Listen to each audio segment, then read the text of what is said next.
Welcome to the Week 15 episode, our game-by-game breakdown, Fantasy Football Today DFS. I am your host today. Frank will be back with us next week. I am, of course, joined by Mike McClure. Today on the pod, a Week 15 deep dive. Each game on the main slate, as usual. We'll have Frank's dad's sneaky DFS picks. Looking for a bounce back in that regard, but let's not forget, the Don was fifth place in our FFT DFS contest, which hopefully everybody has already reserved their spot for. If you haven't, the link can be found in the Apple feed and on my Twitter and really all of our Twitters, including the Fantasy Football Today page. We'll go over our cheat sheet at the end of the show, favorite values, chalk, contrarian, and stack plays. Listen, in Week 15, no more bye weeks, folks. We have an 11-game main slate with a 2-game slate on Saturday, which we actually did a special episode for that is in your feed, and hopefully you have already heard it. We have 0 games this week, Mike, with a 50-point total. Talk to me about that. It's pretty strange. It seems like all of the powerhouse teams, Thursday night, obviously, we had the Chargers and the Kansas City Chiefs, and then Sunday night football, Monday night football, a lot of some of these big ticket guys that we're always leaning on are not in this game. That doesn't change your approach, does it?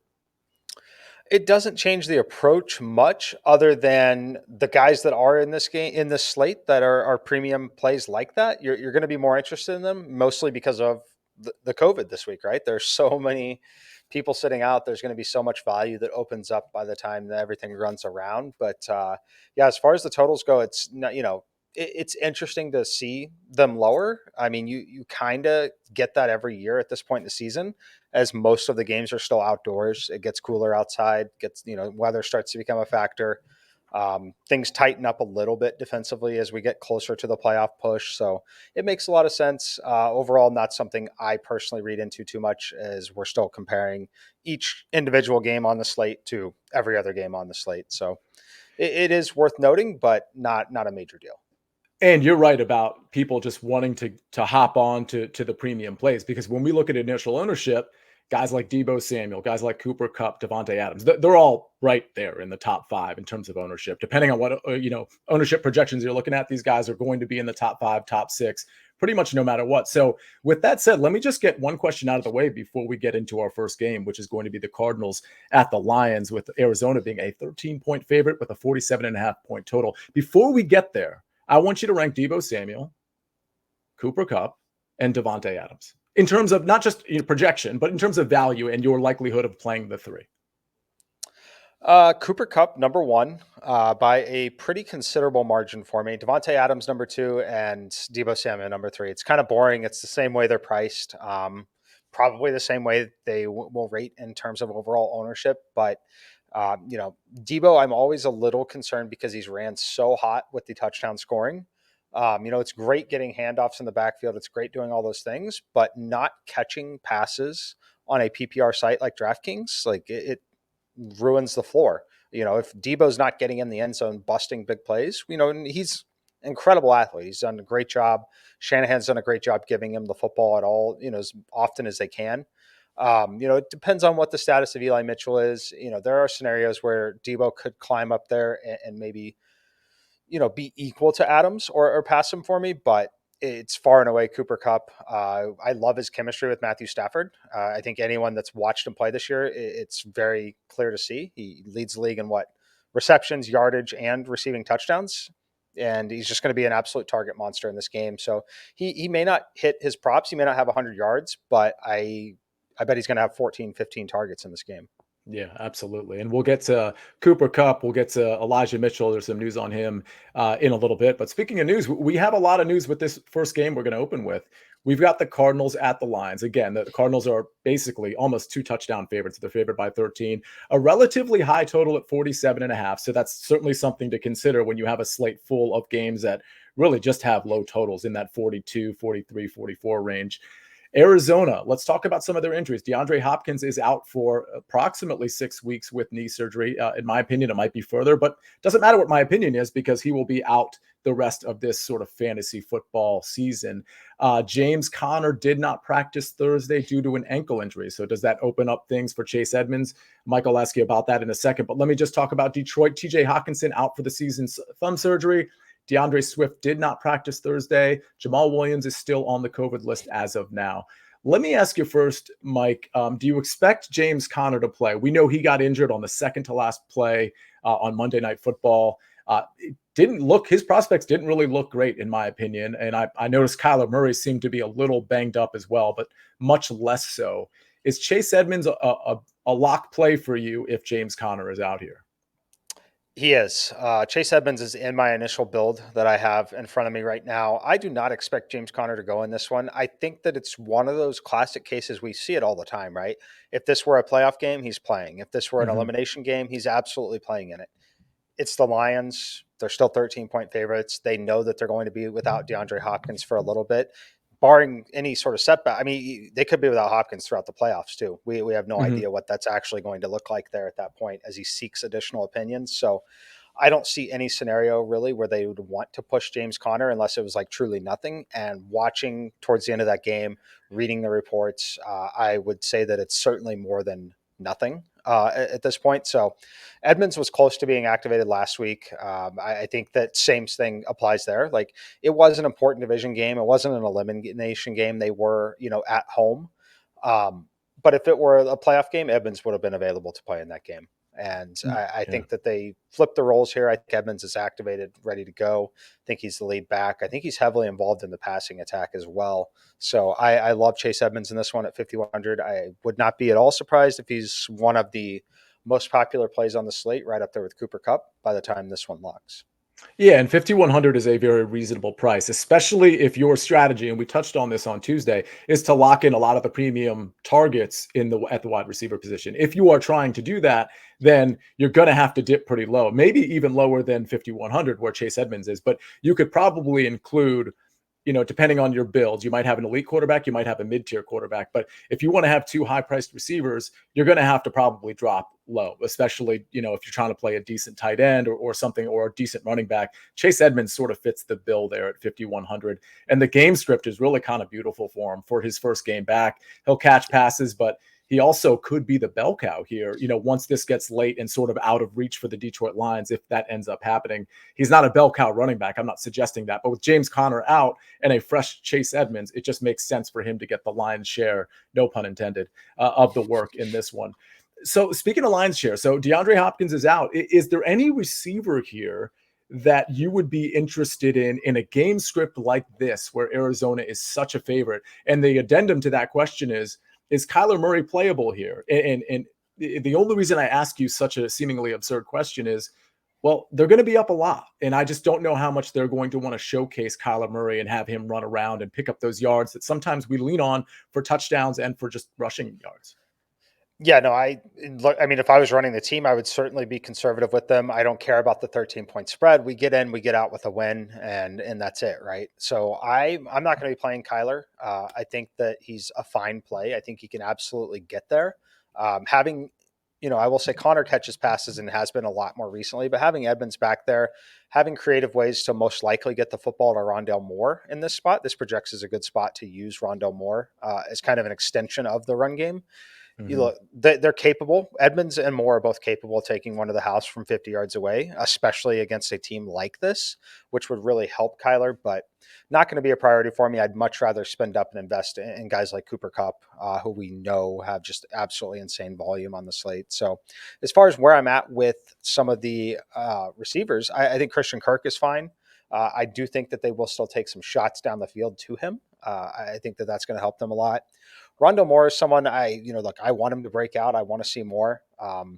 He had the game against Seattle where he had 11 targets, 11 catches, it's only 51 yards with 11 targets, 11 catches. Shows you they're using it as an extension of the run game. I would expect something similar to that. I'm not saying we're expecting 11 targets, but I would not be shocked if he had 10 touches in this game, 3 or 4 handoffs, 5, 6 targets, which would make him viable with a little bit of upside at 4,400 if you wanted to pivot. But it's going to be Edmonds and Kirk. I think they're both going to end up being relatively popular on the Mm-hmm. slate.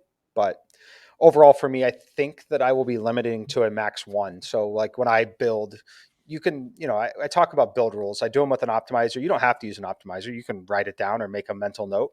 But I will definitely be having a rule this week where it'll be max one Arizona Cardinal in the lineup. Mm-hmm. It'll be I'll have a lineup with Moore, maybe. I might have a lineup with Kirk. I will definitely have lineups with Chase Evans, but I will not have lineups with both of them or multiple of them. Yeah, I mean, and somebody's going to get there for Arizona, just period. And that's why, like, having one of them in your lineup actually does make sense. I mean, the implied point total for Arizona is 30.25. I actually think Rondale Moore is so sneaky because with the DeAndre Hopkins news, when we heard it from everybody, we saw it, when we, whatever site we decided to go to, it was all about Christian Kirk. Okay, he's going to benefit. Or maybe it's going to be AJ Green. And all those are true. But in a game like this, especially if you're down a running back, we saw Rondale Moore line up in the backfield and get some rushing attempts last week. So it really makes sense for, if this does get out of hand in the second half, for them to feature Rondale Moore, much like Kyle Shanahan features Deebo Samuel. It's obviously not going to have the same effect, but it certainly makes sense there to take a shot, a long shot, if you will, at 4,400 with Rondale Moore. But I would agree, if you're trying to go with maybe a more a guy that's going to get volume, it's probably Christian Kirk, but I don't think we should be underselling AJ Green. And I know that's not what you're doing, but a lot of people are just kind of ignoring AJ Green, and he's been pretty good. He actually looks the part too. So he caught 7 of 10 targets last week for 102 yards, looked good doing it. Let's talk about real quick on the other side of the ball. I don't think we need to spend too much time here. Some value might open up at the running back position. We have to wait to see what happens with Jamal Williams. Doesn't look like DeAndre Swift is going to play. I think if Jamal Williams is out, I think Craig Reynolds might be popular. Some people might want to go back to Godwin Igwebuike. So those two are definitely in play. Jefferson is not in play. But Amon-Ra St. Brown, I did want to talk to you about, because he's been really, really good. He's getting actual targets, and the target share is kind of really popping over the last 2 weeks, 32% and 31%. Is he in your pool this week at 5,200? He's not currently. If we get the situation where it's a true lock button situation on Chase Edmonds, then it's more likely that he'll work his way in. But there are also there's another receiver in the game on the same team that we'll talk about in a second, probably, or I guess I can mention him. It's Craig Reynolds, 4,300, same price as Rondale Moore, basically. Direct pivots off of Devontae Parker, who's going to be popular in another game. I'll likely look to make that pivot there, knowing that Amon-Ra St. Brown's likely going to grab a lot of the ownership, likely going to be a super popular bring back. Just some little in-game, in-team leverage by going to the cheaper player who's also likely to benefit. If Amon-Ra doesn't get there and is struggling, it's likely the team's either not scoring. So if they're not scoring, your bad score at a cheaper price is not as significant as that. And then if they are still scoring, it's likely going to be in the direction of Craig Reynolds. So I'd rather save the money. I know it's not a ton of savings. What is it, like $800, something like that between the two? Yeah, it's 900 between the two. Yeah. 900 makes a pretty big difference on the slate. So I'm going to elect to fade Amon-Ra St. Brown personally, play the other guy, opt for some of that in-game, in-team leverage, and see what happens. And one thing to consider with Craig Reynolds, especially if you're doing the build where you're really stacking the premium guys at wide receiver and or tight end or both, you're going to need to find value at the running back position. So Craig Reynolds, if especially if Jamal Williams is out at 4,300, he's going to help you do that. He's one of probably 4 or 5 guys this week that you can plug in to really save the money you need to pay for that high-priced receiver like a Devontae Adams, Cooper Kupp, Deontay Johnson, for example, Deebo Samuel. So let's move to the next game, Mike. Panthers at Bills. It's a 44.5 point total. This is another big spread. We've got a lot of them this week. The Bills are favored by 10.5. DJ Moore limited at practice with a hamstring. Josh Allen limited at practice. Emmanuel Sanders, a DNP, did not practice, and he seems certainly doubtful. With Sanders out, I think a lot of the talk is to Gabriel Davis as a value play at 3,700. We have Diggs at 7,700, Beasley 4,900, Dawson Knox coming off a great game at 5,100. On the Bills side of the ball, I have 2 questions for you. A, just who do you like? And B, do you have faith in Josh Allen, considering the spread here and considering the fact that he did endure some sort of foot sprain, which has me personally just a little bit worried? Yeah, no, it's got me worried. It's a lot like that Arizona Cardinals game. It's a home game for them. They should be a little more cautious. They should want to just simply escape with the win at this point, especially considering what they've got coming up in the following weeks. So I'm not going to be playing Josh Allen. I'm electing to use that capital on guys like Cooper Kupp, frankly, and those more sure thing wide receivers on the slate. So I'll play some Gabriel Davis at 3,700. I think he's likely to see that extended run. I do not expect Emmanuel Sanders to play in the game. If you want to go up to Beasley at 4,900, I think he's a fine pivot away from Amon-Ra St. Brown if he emerges as a more popular play on the slate. But for me, it's pretty simple that it's going to be Gabriel Davis or bust on the Bills side. Interesting. Yeah, because I agree with you on Josh Allen. It doesn't feel like the week to play him coming off that injury. He's obviously going to be limited in terms of running the ball. And frankly, he's not really going to push the limits. The games that we typically see Josh Allen really go off is like we saw last week, when he absolutely has to, when he is just forced to run around and just generate everything he possibly can with his arm and his legs. This is not the game for that. So in spite of the 27.5 total, I'm really not interested in much here. I mean, I think Devin Singletary is interesting. I'm not sure if, obviously that would, for me, would be a huge contrarian play because we don't want to take a runner with the Buffalo Bills. Gabriel Davis certainly in play for me. I think if you just wanted to get different, I think you could do a Josh Allen, Stephon Diggs stack. I certainly think Diggs can get behind this defense, which I believe plays a lot of man. But with that said, how much opportunity is going to be there for Stephon Diggs is really the question. And the same argument for Gabriel Davis, although he's obviously 4,000 cheaper. So, you don't have to get too far from a reception standpoint with Davis to pay off the price. On the Carolina side of the ball, interested in anybody. We obviously have DJ Moore with some sort of hamstring issue. Robbie Anderson had a great game last game. I mean, he had a bunch of targets. He was pretty efficient with them, actually got in the end zone. But to me, that seems like more of an anomaly than anything else. Oh, and by the way, man, there was a lot of hype about Terrace Marshall early in the season, right? I feel like Terrace Marshall and Trey Sermon were like the hot tickets, and they completely went away by like week 5 or week 6. So that's just something I just wanted to say. Maybe it's because I wasn't super on him and I'm trying to pat myself on the back, but I've gotten a lot wrong too. So, but before I leave this, Chuba Hubbard, Amir Abdullah, are you interested in anybody on that side of the ball? I'm really not. The game's mostly a total stay away from me. It could burn me, obviously. Carolina plays well. Josh Allen's forced to go out there and have a huge game. So I can't say you have to completely ignore it, but as someone who only plays 5 lineups on a main slate, it's not something that I'm targeting really at all. Yeah, I think for me, the only guy as a complete punt, if I have to go down to that 4K range, Amir Abdullah is likely to get a lot of work in a negative game script. He'll get a lot of receptions, a lot of targets. And I could see Cam Newton just kind of leaning on him in the second half to just to generate some offense. So I think at 4,400, he's an interesting punt play. I'm not interested in Chuba Hubbard. I'm not interested in Cam. I'm not interested in really any of these receivers.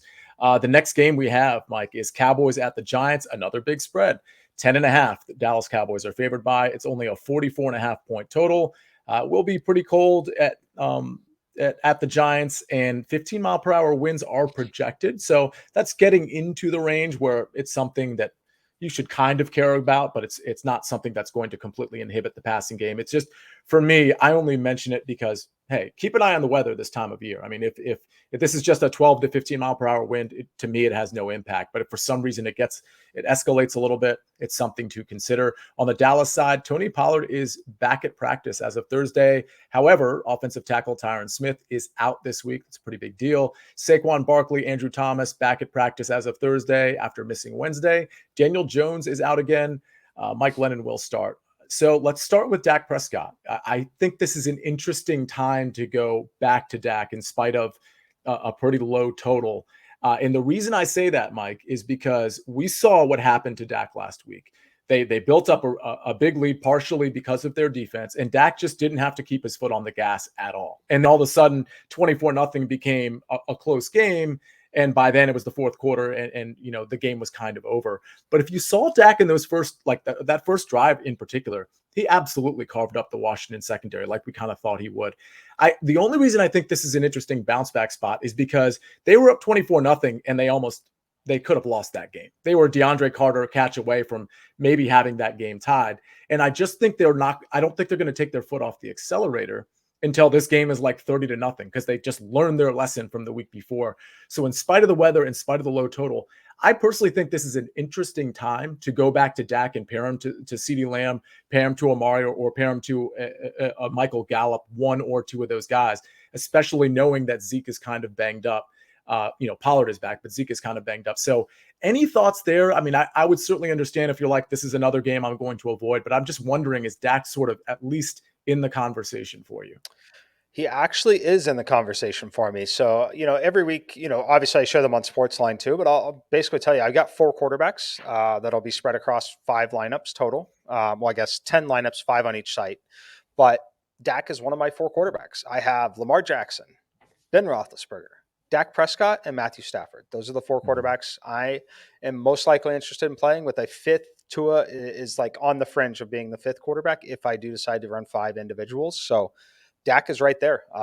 If you followed along, you know what I'm looking for. I'm looking for someone with upside, with massive weapons that can take the football to the house on any given play. That's exactly what he has here. And then I'm also looking for division games typically, because they're typically more competitive. They're typically tightly contested like that. That is what we want for them to keep the foot on the pedal. And then finally, I'm looking for that single digit ownership, and I'm projecting Dak to not be super popular here. The price point is actually depressed a little bit here. So I do think it's an excellent time to go pair Dak and CeeDee Lamb together, as you're getting a nice discount because of the slate in general, but also because there's clear value on the Tua situation. There's very clear interest in paying up for Cooper Kupp, Devontae Adams.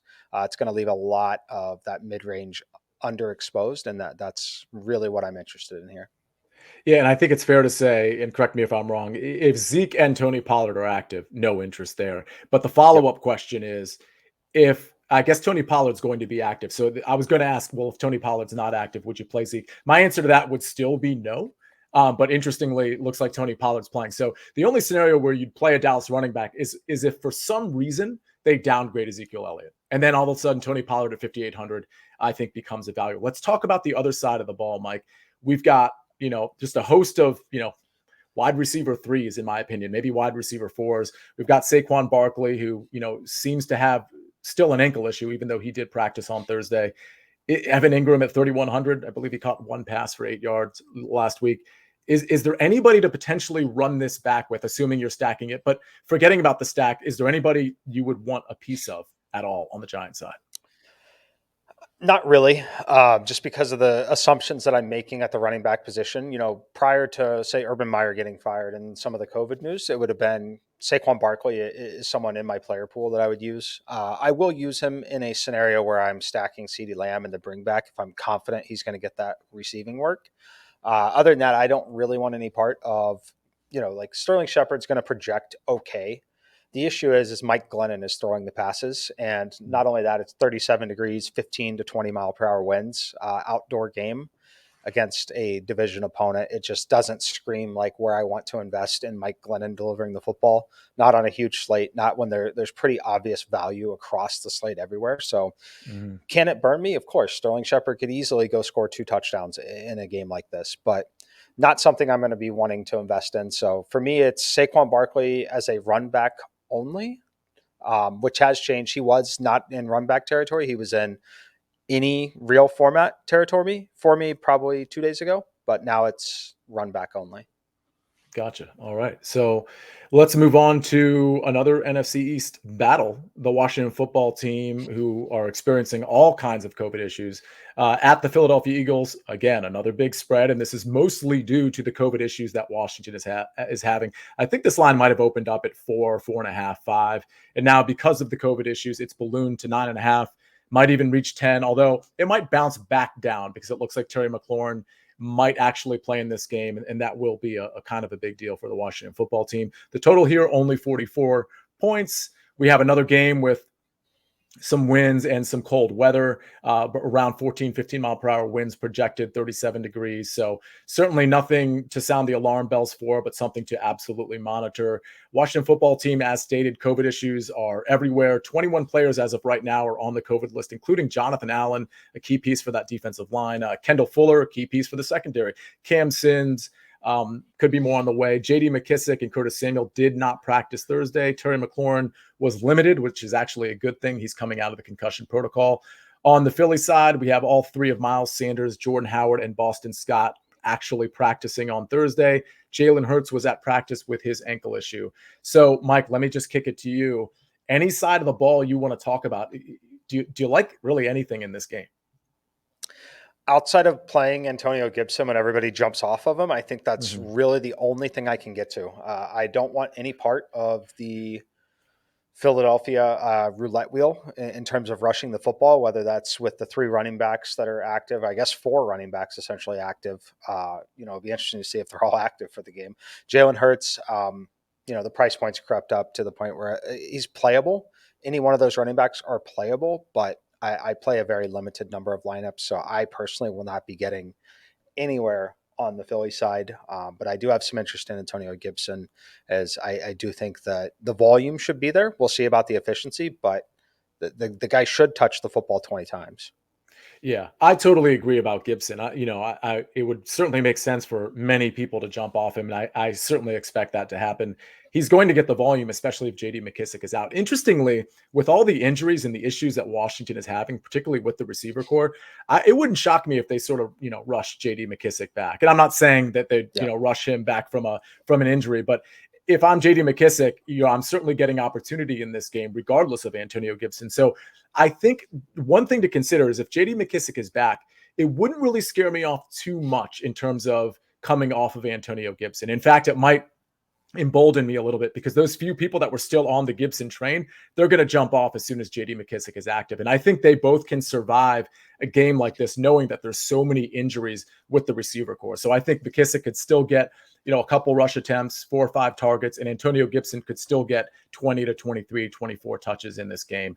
So I like Gibson regardless at 6K. I agree with you on the Philly side. It's just too jumbled. I think if Minshew was actually starting, which he might, I doubt it, but he might, I think the receivers would be interesting here, particularly Dallas Goedert at tight end and Devontae Smith. But with Jalen Hurts out there in his half-healed ankle, I think it's going to be just a slow pace, run the ball and get out of there on that one. So yeah, I'm not super interested in this game. It's Gibson, and that's pretty much it. I think Ricky Seals-Jones is in play at 3,400 as a punt tight end. I expect him to get more targets coming off that hip injury.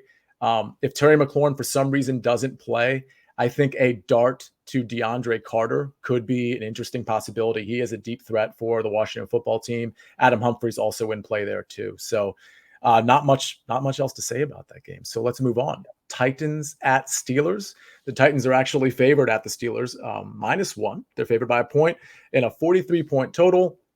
They have some injuries on the offensive line at Roger Saffold, namely linebacker David Long. Jack Rabbit Jenkins at corner did not practice on Thursday. Pittsburgh, TJ Watt was limited at practice. Joe Hayden and Ben Roethlisberger did not practice. Probably not much to worry about with Big Ben there, in my opinion, but we'll have to wait and see on that. So you mentioned Big Ben earlier in the show, Mike. It sounds like you're interested in Big Ben and maybe some other parts of that offense. Very interested here. And I'll talk about the betting market really quickly on this one because these were 2 of my plays on the mega preview on the early edge on Tuesday. Seen some good line movement in my favor on both of them. So I actually took the Steelers in a teaser, which was at 2, teased up to 8. I know RJ, our pal over there, has the Steelers +2. And then I took the over 41.5. And we've seen this one balloon back up to 43. I really, really, really like this.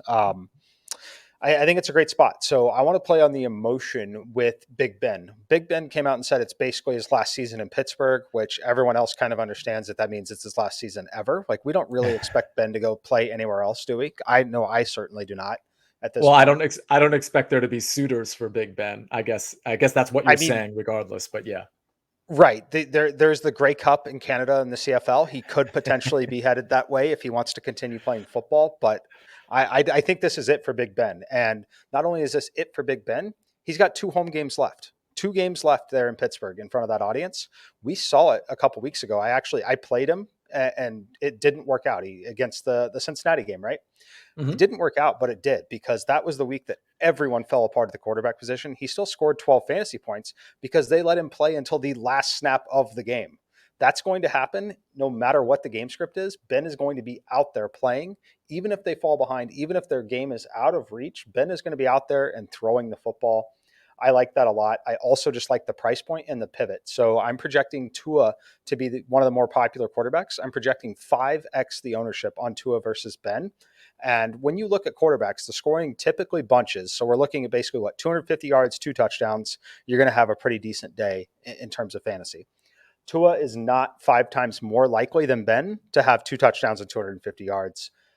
So I love it. I love the connection with Deontay Johnson.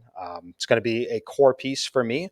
I'm going to be right back invested there. I think it's a great spot for Big Ben and the Steelers.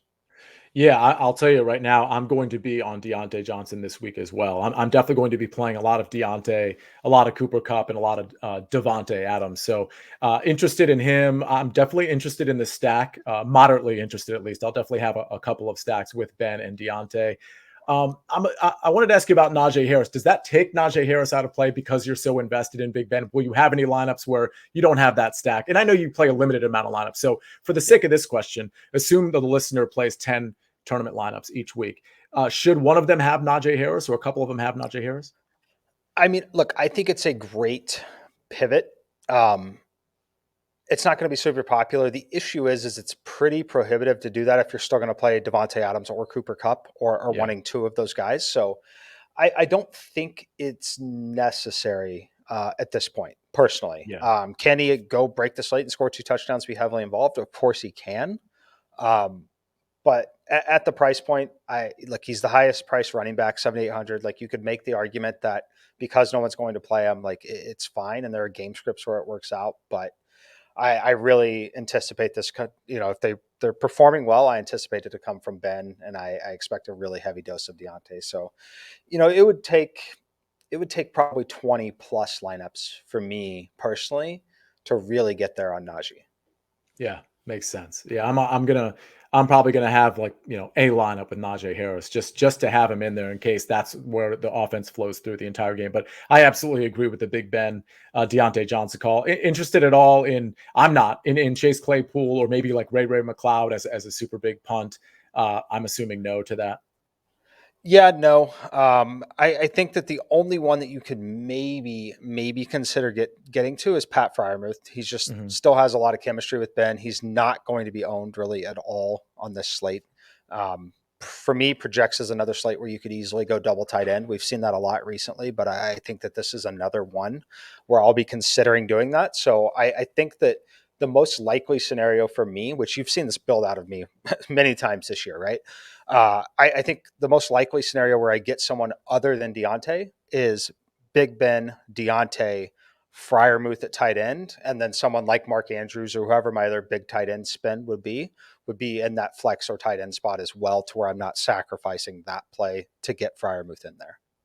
Yeah, that makes sense. Let me before we get to the Jets and Dolphins game, which is it's good that that's our next game because we are kind of talking about Tua versus Big Ben, and I like what you said about the 5x in terms of ownership and likelihood that Ben does the same thing, if not better than Tua, at least 1 out of 5 times. So, but before we get there, the Titans side of the ball, like I'm not interested in Julio Jones, nor was I last week. I'm guessing you're probably not either. I'm not interested in Jeff Swaim at 3K as a punt tight end, but D'Onta Foreman I do have some interest there, in spite of the fact that I fully realize that all 3 of those running backs on the Titans side got between 32% and 38% of the snaps last week. But to me, among D'Onta Foreman, Dontrell Hilliard, and Jerry McNichols, it seemed to me that D'Onta Foreman is pretty much the clear-cut first and second down guy. Maybe I'm overstating it, but that's how I see it. And knowing that the Steelers defense, forget about what Dalvin Cook did against them. Even before that, it was a bad Steelers run defense, allowing a ton of yards per carry. I mean, I think on the season, they're close to 5 at this point to opposing running backs. At 5,200, it seems reasonably contrarian to me. Is it possible that you take Ben and Deontay and you run it back with D'Onta Foreman, or is that just not a responsible move? I don't think so. For me, it won't be a run back situation. It's just everything is so spread out there, like you mentioned. It's not just a timeshare with 2 backs. It's literally like almost an even split with the 3 backs. If you want it, honestly, if I was going to do something like that, I would probably be more inclined to use Julio Jones if I was going to do something like that. So there's enough running backs that I like on the slate that it certainly would not be a running back that I'd bring it back with. I think the only way you could even justify playing D'Onta Foreman is if you think this is going to be a very competitive game, or you think that the Titans will be operating with the lead for the majority of the game. Because to your point, Mike, Dontrell Hilliard and Jeremy McNichols are obviously going to get a decent amount of run if you're right about Pittsburgh maybe holding a lead for the majority of this game. So certainly it's going to be a competitive game regardless, but those are some of the things I think you have to think of, especially when you're talking about a 3-back committee. Let's go to speaking of running back committees, let's go to the Jets and Dolphins. I mean, let's just talk about the Dolphins real quick and their running backs. Myles Gaskin, Salvin Ahmed, Philip Lindsay, all on the COVID list. Malcolm Brown has been designated to return from IR. But it does sound like Gaskin has a chance to play as well. We know that Duke Johnson is on this team. Unfortunately, recent news about Jalen Waddle. He is on the COVID list as well. So obviously, Miami Dolphins are one of many teams that are suffering from just the recent COVID outbreak. New York Jets, Michael Carter has been designated to return from IR. Tevin Coleman got a full practice in today. So let's talk about this game on the Dolphins side. It sounds like Tua is going to have some popularity because it's the Jets and because his price point is very reasonable at $5,700 on DraftKings. Obviously, Devontae Parker is going to be of a lot of interest. He's going to be very popular because he does get targets and he's only $4,300. And now that you have Jalen Waddle out, it seems like he'll be targeted even more. So let's talk about that side of the ball. Are you playing Tua? Are you recommending Tua? And if so, what pass catchers? And of course, I'm including Mike Gesicki in that conversation as well. Yeah, so Tua is fringe playable for me right now. Like an optimizer is going to tell you that he's a good play. I can tell you right now, I'm electing to play Big Ben in most of my lineups over him. Just a pure leverage play. You look at this total in this game, it's actually lower than the Steelers game, over at 41 and a half in the betting market. The discrepancy in how likely they are to be popular and some of the game scripts, I would much rather have been in a competitive game at drastically reduced ownership. So I'm probably talking myself out of Tua. We'll see what the ownership shakes out like. We'll see what the running back situation is. If Gaskin's in there, that can have a little bit of an impact as well. As far as pass catchers, I like Devontae Parker. My issue is he might be too popular now that Waddle is out. I really liked him with Waddle in, just because I do think he could build on having, working opposite of Waddle in this type of game. But at 4,300, like I'm certainly keeping him in the player pool and I'm fine playing him. I think it's okay to play him without Tua, frankly. So like if I'm playing a Big Ben lineup, I might play Parker. I do think that if Tua has a huge game, Parker is going to be involved now at this point. And I like a number of other tight ends. So I'm not worried about getting Gesicki in there, but they're fine plays. The issue is it's like if you remove ownership, yeah, they're fine plays. But the ownership combined with some of the upside that they have starts to become a problem with me. So I'm going to be drastically underweight to the field on the Miami Dolphins this week. You're muted, I believe. Thank you. Yeah, I think I'm going to be under the field as well. I am interested in Mike Gesicki. Obviously, Devontae Parker makes sense to make your lineups work. I'm curious if you're playing a big tournament, you got a single bullet in let's say, the Millie Maker. Albert Wilson, would he be in play for a tournament like that? He's absolutely in play for a tournament like that. There are a number of guys. Another one we'll talk about when we get to the Seahawks, Freddie Swain. Guys like that, they're always going to be in play, especially on these kind of slates where it allows you to pay up for Cooper Kupp. It allows you to get Devontae Adams. It allows you to get what you want where you want it. He's definitely in play. Not a core play, not a cash game play for me, but certainly someone that should be on your radar. Okay, sounds good. All right, so you know what? I almost moved to the next game without actually addressing the Jets. So listen, Michael Carter, it looks like he's going to be designated to return. Any interest in him? Do you need more information? And I assume you're not interested in any of the pass catchers here. Yeah, I'm really not. And the reason, I'm totally going to take the stance on fading the game because I want to be underweight on the Dolphins. In theory, right? Going in on the Jets, if I'm underweight on a popular Dolphins team, doesn't make a lot of sense because if I go in on the Jets and they have a lot of success in this game script, that's likely just making a more competitive game for the Dolphins. It's likely pushing those Dolphins to at least meeting value and not busting in any way, shape, or form. So I think the best move for me here personally is likely to just not necessarily cross the game off completely, but certainly be very, very underweight on it. And there are a number of running backs, number of positions out there that I don't have much interest in rostering the New York Jets at this point.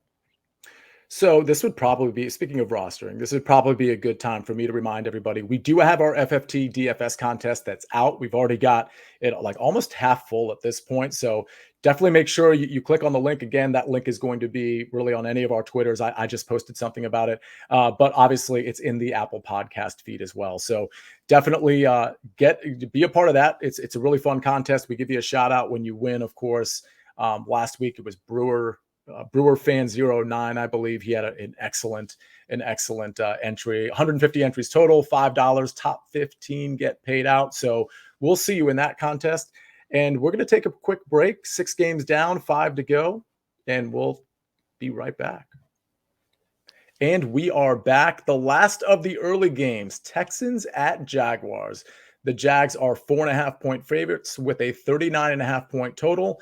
Urban Meyer is gone. That is some breaking news. But Mike, you have some breaking news as well. Some more breaking news that's going to impact, surprise, surprise, the Cleveland Browns. Case Keenum, backup quarterback. We know Baker Mayfield's out. Case Keenum has now also been ruled out, well, I guess placed on the COVID protocols, which would likely mean that he is out for Saturday. And they had 4 more defensive players added to the list, bringing their total to at least 20, potentially 21 players on the COVID reserve list this week for the Cleveland Browns, on the shorter week for them on a Saturday. Let's go Nick Mullins. It is potentially a Nick Mullins slate. It's going to be a very, very interesting Saturday afternoon. Wow, and that is interesting, and it doesn't appear that the NFL is interested in postponing these games, because if they were, we probably would have known about it with the Washington football team situation. So that game's a go. We did a separate podcast for that 2-game slate. We didn't really address Case Keenum, so that 20-minute podcast is actually still as viable as it was with this news. I'm not sure, Mike. Tell me if you disagree. Again, this is for the Saturday 2-game slate. I'm not so listen, I think Case Keenum is a fine quarterback, but I don't think Nick Mullins changes the dynamic in terms of how you analyze that 2-game slate as it pertains to the Cleveland Browns. No, not at all. I think I would rather play Nick Mullins than Case Keenum. I think Mullins might still have a little bit of upside on the ground with his legs if he needed to. And he's cheaper. Down to the bare minimum price, he's $4,000. Opens up like another $800 on the slate. Never going to complain about that. It's just going to make it, if you liked that situation, frankly, I think you should like it more, because it's just going to make it easier to get Jonathan Taylor in there. It's going to make it easier to get Chubb. It's going to make it easier to get Renfro and Jacobs. Like, you should be able to get all of those guys in the same lineup now. Yeah, absolutely. Okay, so let's touch on that Texans and Jaguars game. Nothing super exciting here other than the news about Urban Meyer finally being gone. Darrell Bevell takes over as the interim head coach. On the Houston side of the ball, we have a cornerback, Terrence Mitchell. He did not practice. Brevin Jordan, who had a great game last week, he was limited. I suspect he's going to play. Jacksonville, James Robinson, offensive tackle Jawan Taylor, center Brendan Linder, all limited at practice. I would expect them to play. Miles Jack and outside linebacker Josh Allen did not practice. So what do we think about this game from the Jacksonville side, Mike? Are we expecting fireworks now that Urban Meyer is gone, or is it going to be a week or two before we see those? I think the main name people are looking at here at 5,400 is James Robinson. Does he finally get unleashed? I hope so. I'm going to take the stance and play him. So I do like James Robinson at 5,400, and there's a real big reason why I like it. And I'm just going to go ahead and tell you that is I like the Jags defense. 2,800. I think it's a great spot. And if you know anything about how I play, I love to correlate the running back and the defense. Getting to do that here is something I'm very excited about. They are at home. I love that they're at home. I love that Urban Meyer is gone.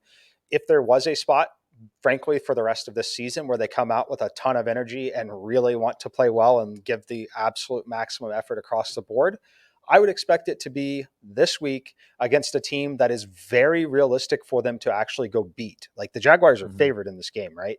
They know that. They pay attention to that stuff. It's not a game where they're playing, Tom Brady or something like that. It's not an in-division game against the Colts that they know they're not going to win. This is a game that's in division that they can win against Houston. I love the Jags defense. They will be my most popular defense by far, and I will be pairing them with James Robinson. And to your point, to the extent that the locker room just didn't like Urban Meyer, which I think at this point we all believe, right? That doesn't seem like really rumor as much as fact. It would be just the perfect coming out party for that team to have a dominant win and be like, yeah, it really was Urban Meyer. I mean, one game doesn't really tell the story in that regard, but I mean, that's really what it would look like. And so I think, to your point, they're going to be highly motivated on both sides of the ball. And, just feeding it to James Robinson over and over again certainly makes sense. With that said, are you interested in Trevor Lawrence or any receivers on that side of the ball? I am. It's another situation where I would play Trevor Lawrence and James Robinson together. I think Trevor will be unleashed in this game. I think he will be incredibly, incredibly motivated to play here. Look, I think that it's a spot where is Tua significantly more likely to score 2 touchdowns in this game and outperform Trevor Lawrence? In my opinion, the answer is no. So I'd rather play Trevor Lawrence than Tua for the most part now, speaking in tournaments. So one other thing to that point, another reason why I love James Robinson, I think that it's more socially acceptable to be petty in today's world than it really ever has been, just for the entertainment factor. And I'm going to be honest with you. All Urban wanted to do is establish the run with 250 yards worth of rushing. I think it would be hilarious if they fed the ball to James Robinson. They racked up 200 plus yards of running offense in this game and won here.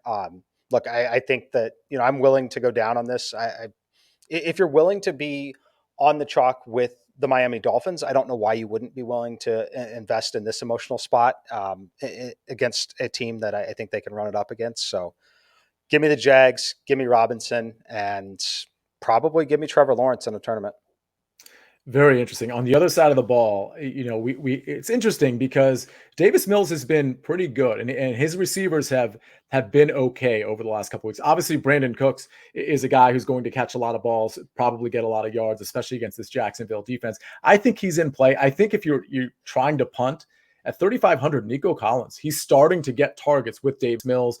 He had 10 targets last week, caught 5 of them for 69 yards, 20% target share. And speaking of targets, Royce Freeman. I mean, David Johnson looks to be healthy, so it's probably a no for Royce Freeman and David Johnson. But I feel like I need to point out, while Royce Freeman isn't rushing for any yards, he's literally averaging like 1.2 yards per carry. He's catching a lot of balls. He had 8 targets last week and he caught 6 of them. So it seems to me that, again, if him and David Johnson are both active, I don't know that you could start either of them, but it seems to me that there are at least some targets. If you did do a stack, I think running it back with Nico Collins or Brandon Cooks is actually viable. Do you agree there, or are you just avoiding a bring back?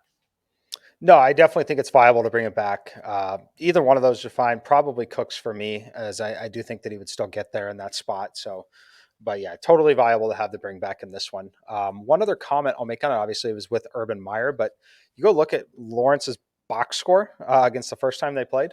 He threw the football 51 times in the game against Houston earlier. I believe it was week 1 of the season. Yes, it was week 1 of the season. 3 touchdowns, 3 interceptions, kept the game competitive, scored 25 fantasy points. We'll see. We'll see if they run it up again here in this spot. I think they do. Wow, that's as boring as that game looked to be, now it's suddenly interesting, both from a fantasy football and just kind of like real life watching football perspective. So I'm actually really excited about that 1:00 starts. But let's go to the afternoon slate. We start with the Falcons at the 49ers. Another big spread. Niners are favored at home by 9.5, 46.5 point total. On the Atlanta side, Dante Fowler did not practice. Hayden Hurst is back at practice after missing Wednesday. San Francisco side, Elijah Mitchell did not practice Wednesday. I believe he practiced off to the side on Thursday. Remember, he had the concussion and some knee irritation as well. George Kittle did not practice on Wednesday, but that's probably a maintenance day. Let's say, like the 49ers, they're all priced up. They seem to be worth it, though. Debo, 8,200. Kittle 7,500, Brandon Ayuk 6,300, which technically is a price up from where he was usually living in that 5,800 range. Jimmy G pretty cheap at 5,800. Are you interested in this side of the ball, and is a stack a possibility here? A stack is a possibility. I can't do anything really until we know more about Eli Mitchell. Like Debo Samuel's mostly going to be in play. I could see myself making the contrarian call on Brandon Ayuk, maybe if people are banged up. But for the most part, I like in early runs, initial builds, I actually don't have any pieces of this game.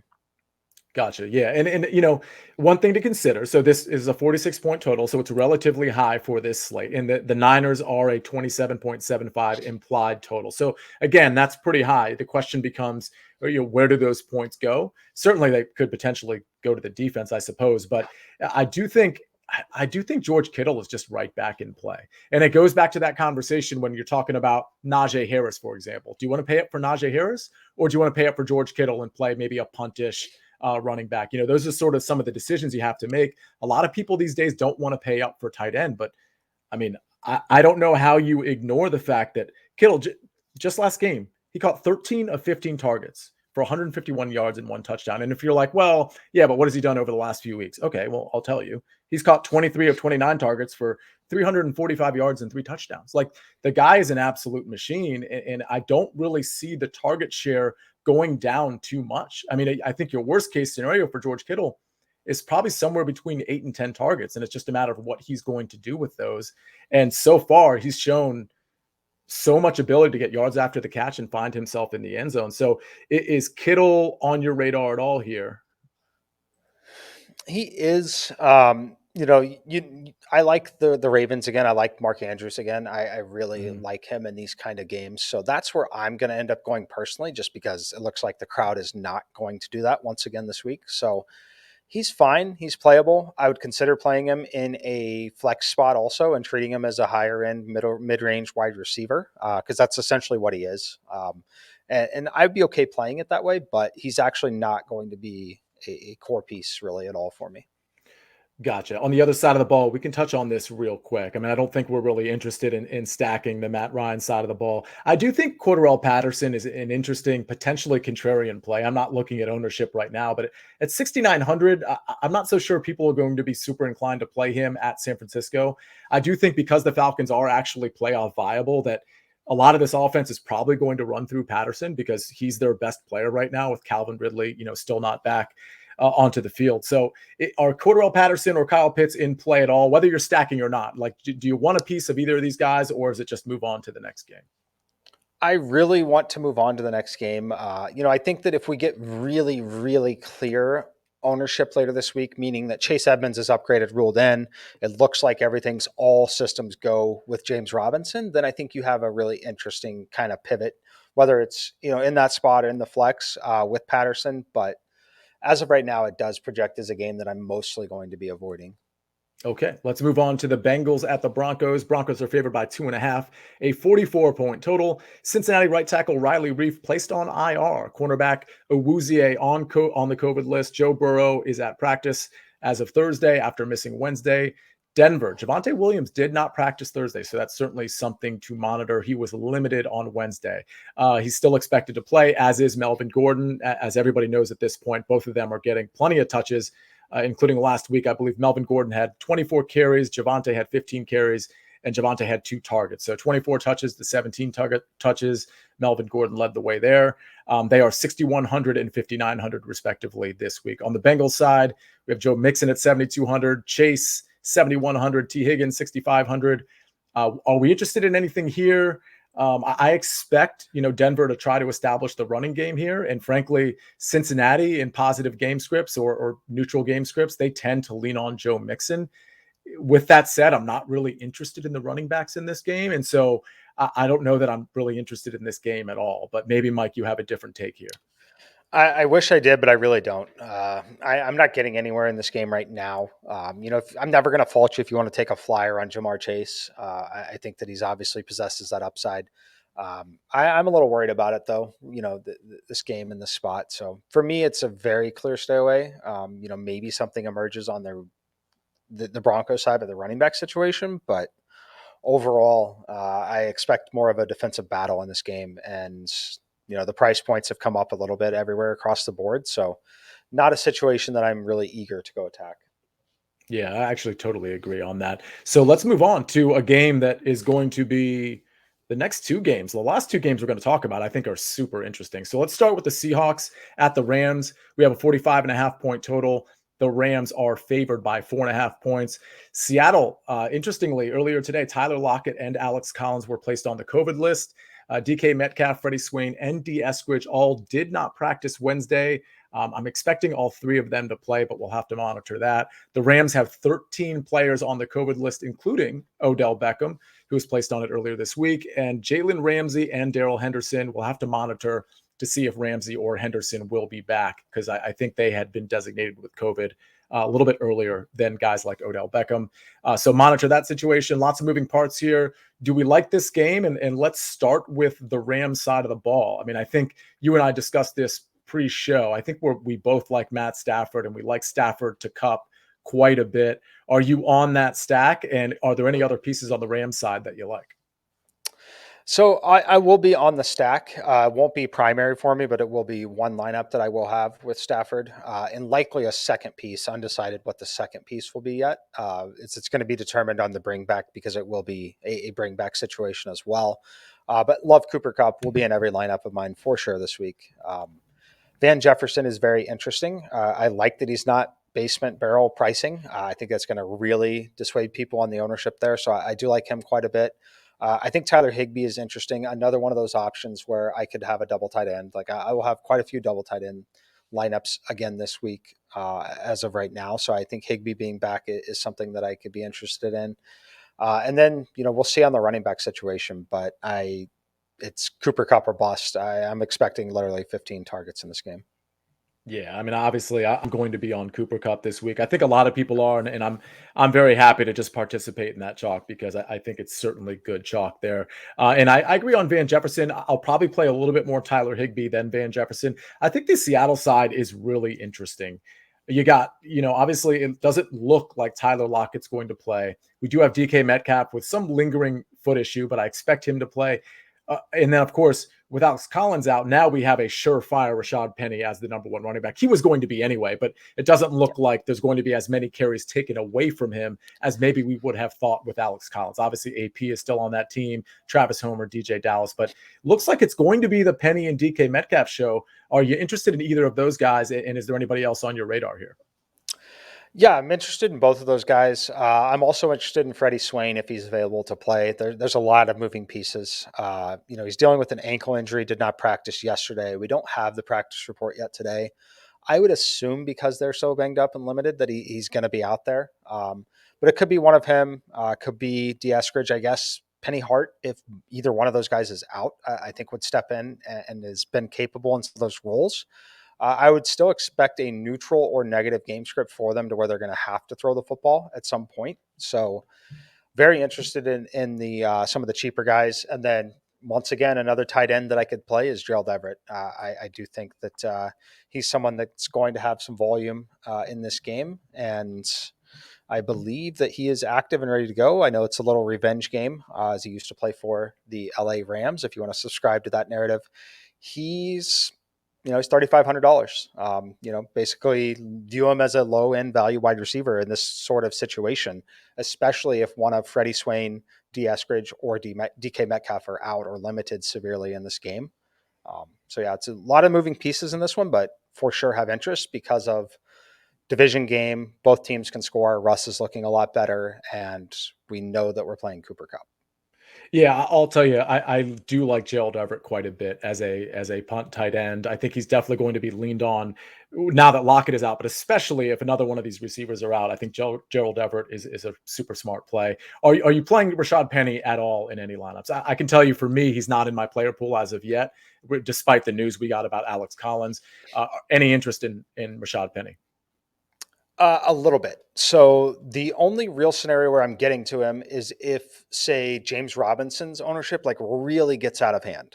If it really gets out of hand, I might play the Jaguars defense and take advantage of some of that correlation, and then throw Penny in there with Chase Edmonds. I think that that's probably an okay strategy. But it's mostly going to come down to the ownership, but it's also going to come down to what does that Seattle depth chart look like for me. Like if some of those guys are out, like Penny might have to catch some passes out of the backfield. If DK for some reason is not able to go, which I don't expect that to be the issue, by the way, I expect him to play. But if they run into any issues like that, I think that it definitely opens things up for him. We don't have a real history of him catching passes, but in this offense, I do think that it's something that can happen. So I'm not removing him from my player pool, but he's definitely not in optimal lineups as of right now. Absolutely. Let's go to the final game, which has a pretty low total, but I think is going to have a lot of interest in the fantasy community. It's the Green Bay Packers at the Baltimore Ravens. It's a 43.5 point total. As I said, the Packers are 5.5 point favorites at Baltimore. Aaron Jones, interesting. He did not practice on Thursday after being limited on Wednesday. So that's certainly something to monitor for a variety of reasons. Aaron Rodgers also with a DNP, but that's his toe injury. So that's probably just a maintenance day for him. The Ravens, 11 players out of practice Thursday, including Lamar Jackson, Marquise Brown, 3 of their starting offensive linemen, Calais Campbell, and Chuck Clark. So it's looking like Lamar Jackson is trending towards playing. Marquise Brown, it's just an interesting thing that's popped up with him. I believe it's illness related. So we'll have to keep an eye on him, make sure it's not COVID related. Usually it's not if they announce illness first, but again, something to monitor. What do you like in this game? Because you mentioned Mark Andrews. I think Devontae Freeman is interesting on that side of the ball. So we'll get to the Packers in a second, but it sounds like if Lamar is playing, you might be playing him. And to correct me if I'm wrong there. Yep. If Lamar is active, I am playing Lamar Jackson. I'll be playing Big Ben, Lamar Jackson. Same thing. They both can put up fantasy points like crazy. They both have a unique ability to be basically competitive in every single game that they play. We're projecting neutral or trailing game scripts for both of them. Desperation time, frankly, for both of them. They both need to win these football games, right? So I like that a lot, but it once again comes down to that projected ownership. I'm going to get Lamar at 4% owned again. I'm going to get Big Ben at 2 to 3% owned again. The other guys that are 3x their ownership are simply not 3x more likely to put up more fantasy points and or exceed their production in a way that's going to meaningfully impact me in a tournament negatively. So that's where I'm going. I love the handcuff with Mark Andrews. I'm going to be playing Mark Andrews no matter who the quarterback is, frankly. He's hungry right now. He looks great out there. I think they're going to want to continue to get the football to him. We saw in some of that desperation time with Huntley back there that he was a preferred target. I would expect that to be the case again. So I like Mark Andrews. I think he's a good pivot. Once again, we talk about it every week, but if I can find a quarterback that has elite upside with a pass catcher that has, I would call it elite upside, and both of those players are under 10% owned in a must-win game at their home field, sign me up. Yeah, I would call Mark Andrews elite upside too. 11 of 11 targets, or I should say 11 catches on 11 targets last week for 115 yards and a touchdown. And for the record, to your point about Tyler Huntley, it's a young quarterback's best friend to have a big athletic tight end. It just that's it's as old as time. Like that's what these young quarterbacks rely on. If you can find a big target with a big catch radius who happens to also be athletic, you are going to lean on him. So whether it's Lamar or Huntley, he's going to be a big target for sure. Let's talk about Devontae Freeman real quick because we know you can run on Green Bay a little bit. Freeman's getting a lot of touches. Forget about stacks and things of that nature. If I'm not stacking this game, do I potentially look at Devontae Freeman in terms of just taking a piece of this game at 5,500 on DraftKings? Yeah, you absolutely do. I love, you've seen it a little bit. Obviously, some of it was when they get into some of these more desperation situations, which they found themselves in the last 2 games. He's catching passes. 8 targets 2 weeks ago, 5 targets last week, 5 catches in each of those games drastically helps the floor. He's going to get the handoffs. He hasn't had less than 13 carries in 5 weeks, last 4 weeks. I like that volume no matter who's in there. And you're right, you can run on Green Bay a little bit, especially with some of the injury report really that we've seen in some of these games. I believe they're without one of the defensive tackles who was added to the COVID list today. So I'm very much in on the Baltimore Ravens. Really, no matter who is on the field or who's playing quarterback, they figure out ways to move the football. They figure out ways to be in games, and I expect this to be the same case this week. Okay, so let's talk about the other side of the ball real quick. I don't think I need to ask you. If Aaron Jones is out, obviously A.J. Dillon is a great play at 5,700. If they're both playing, for me, I think it's probably a stay away. Do you agree with that? I agree with it. So then the reason why I agree with it is AJ Dillon's not AJ Dillon, is Jones. Let me check before I say something silly. Everything related to Jones, is it really knee or is it the illness? Because I'm reading that it's the illness that really keeps him out today. Mm-hmm. I don't think that the knee is like, it's a concern and they want to monitor it, but I don't think that if he plays in this game, I think it's because it's the combination of the illness and the knee. So as long as he's cleared from the illness by the game time, I would expect that he's going to play. And from what we've seen, they still want to utilize him. So I think that it's pretty clearly no go on either of the running backs if he's active. Yeah, absolutely. And obviously Devontae Adams is in play. Is Aaron Rodgers to Devontae one of your stacks or no? And regardless of that, is Devontae Adams sort of an integral part of some of these big lineups you're making?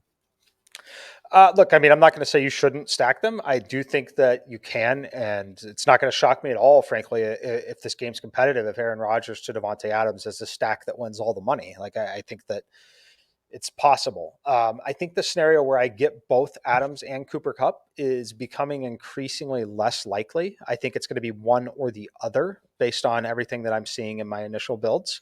I do think that Cooper Kupp will absolutely be more popular, so I do like that pivot. I'm a little concerned with Rodgers, honestly.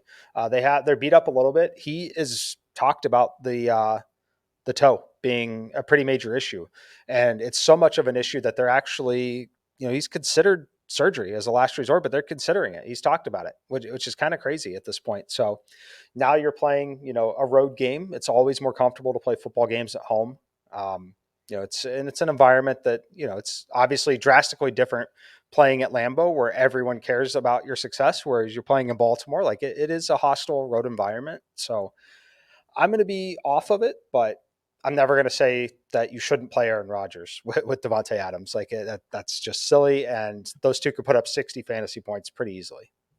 Yeah, and the only other guy I'll even bring up, if you want to punt at tight end, we know this secondary is certainly banged up, and I think Josiah DeGuara is maybe in play again. It's very puntish, but at 2,700, it certainly could be a play there. So that really covers the main slate. What we have to get to now, before our cheat sheet, is Don's sneaky pick. So the Don, Frank's dad, he came in 5th in our contest, our FFT DFS contest. Again, make sure you register for that. Reserve your lineup right away. But yeah, Don has a couple sneaky picks this week, and how about we cue them up? Hello, everyone. The Don here. Last week's sneaky picks were terrible. But on a good note, all of my 6 fantasy football teams are in the playoffs. So this week, maybe sneaky picks will be better. First pick will be Rashad Penny, and the bonus pick will be Gabriel Davis. And that's the bottom line because the Don said so. So I'll tell you what, that actually is such a good segue into our cheat sheet because, and I'll do mine first, Mike, if you don't mind. I've got, of course, on our cheat sheet, which we'll put out on Twitter as well. We have our value play, our chalk play, contrarian play, and our favorite stack. So I'll tell you right now, my value play, I agree with the Don. It's Gabriel Davis at 3,700. My chalk play, Devontae Adams. Contrarian play is Antonio Gibson, which we touched on earlier in the show. And my favorite stack is Matt Stafford to Cooper Kupp. Mike, your turn. All right. My value play, I'm going to use Freddie Swain. I know he's questionable. I like him. If he plays, he's going to have to play, frankly, for this team, I think. So Freddie Swain for the Seattle Seahawks, no surprise there. They're very limited. A lot of opportunity with Tyler Lockett being ruled out. Chalk play, not getting cute at all. Fade Cooper Kupp at your own risk, as Frank would say. I am not going to fade him. I'm playing Cooper Kupp this week in every single lineup for the most part. Maybe one lineup without him with Devontae Adams. We will see. But as of now, he's in all of them. My contrarian play, Mark Andrews. Once again, even despite the big score last week, with the quarterback concerns, with the elevated price point, with all the options on the slate, he's not going to be popular at all. I think they're going to have to be throwing the football to him. I think no matter who the quarterback is, they're in for a competitive game. So I like it. And then my stack. I'm going to give you 2. My favorite, Big Ben to Deontay. That's what I'm playing the most of. Love Deontay Johnson. Love Big Ben. They're going to let him play no matter what till the last snap. Even if they're down by 30, he's going to be chucking the football. We've already seen that. This is one of his 2 final home games in his NFL career. Next, Lamar Jackson to Mark Andrews. As long as Lamar plays, I'm going to play Lamar in a must-win game on his home field. And let's go over Frank's plays real quick. His value play, Laquan Treadwell. So we're going back to the well there at 3,300. Chalk play, James Robinson at 5,400. various reasons why that makes sense. And Mike really kind of outlined them well earlier in the show. Contrarian play Van Jefferson, which truly is, likely contrarian given his price point is a touch higher than I think most people think. And obviously people are playing Cooper Kupp, maybe Tyler Higbee. Jefferson's definitely going to get ignored there. So for the most part. And Frank's favorite stack is a money saver. It's Tua at 5,700 to Devontae Parker at 4,300. So imagine what you can do with that lineup. You can really start stacking some premium players with Tua and Devontae Parker stack. So I absolutely like that. Mike, any final words before we wrap up the show? Yes. So Frank's cheat sheet looks like it has changed, actually. So it has.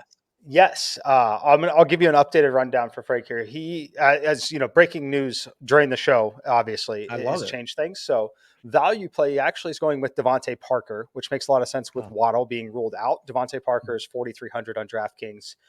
His chalk play, James Robinson, 5,400. Same thing, Urban Meyer fired, makes a lot of sense. We're expecting some of that. And then the contrarian play, Van Jefferson, also makes a ton of sense, as I do think that price point at 5,600 is middling enough to where you're not going to see drastic ownership. And then his stack, Dak Prescott to CeeDee Lamb. Love that one a lot as well. Oh, I actually really like that one too. And I think it'll be relatively contrarian. I will say though, the Tua to Parker stack, if Parker works out, that could really, you can really load up with a stack like that. But I do like the Dak stack as well. So thanks for updating me on that, Mike. And that is our Thursday game by game breakdown show. Make sure you join FFT DFS, our contest. And thank you for listening today. And we will see you on Tuesday.